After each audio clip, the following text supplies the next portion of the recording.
أعوذ بالله من الشيطان الرجيم بسم الله الرحمن الرحيم وإن كان أصحاب الأيكة لظالمين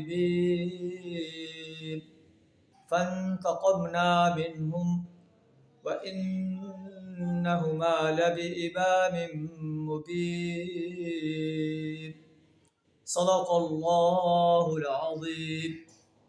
سورہ الحجر آیت نمبر 78 اور 79 آپ کے سامنے تلاوت کی، جن کا ترجمہ کچھ اس طرح ہے: وَإِنْ كَانَ أَصْحَابُ الْأَيْكَةِ لَظَالِمِينَ، ایکے والے ظالم انسان تھے، ہم نے ان سے انتقام لیا۔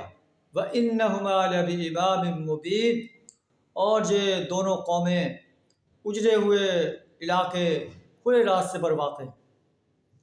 وَلَقَدْ كَذَّبَ أَصْحَابُ الْحِجْرِ الْمُرْسَلِينَ، ہجر کے لوگوں نے بھی رسولوں کو جھٹلایا۔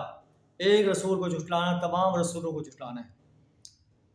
اور ہم ان کے پاس اپنی نشانیاں لے کر آئے، لیکن یہ ان نشانوں سے اعراض کرتے رہے۔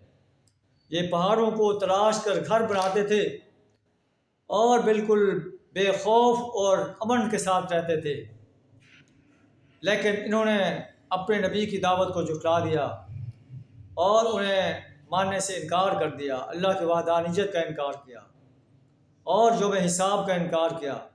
فَأَخَذَتْهُمُ الصَّيْحَةُ مُصْبِحِينَ، آخرکار ایک زبردست دھماکے نے ان کو صبح ہوتے ہی اپنے لپیٹ میں لے لیا۔ فَمَا أَغْنَىٰ عَنْهُمْ مَا كَانُوا يَكْسِبُونَ، جو کچھ انہوں نے کمایا تھا وہ ان کے کوئی کام نہ آیا۔ اللہ فرماتا ہے کہ اے کفار مکہ، تمہیں ان ہلاک شدہ قوموں سے عبرت حاصل کرنی چاہیے، جس طرح انہوں نے اپنے انبیاء کو جھٹلایا اور اللہ کے عذاب سے نیست و نابود کر دی گئیں، اسی طرح تمہیں بھی اللہ اپنے عذاب سے دوچار کر سکتا ہے۔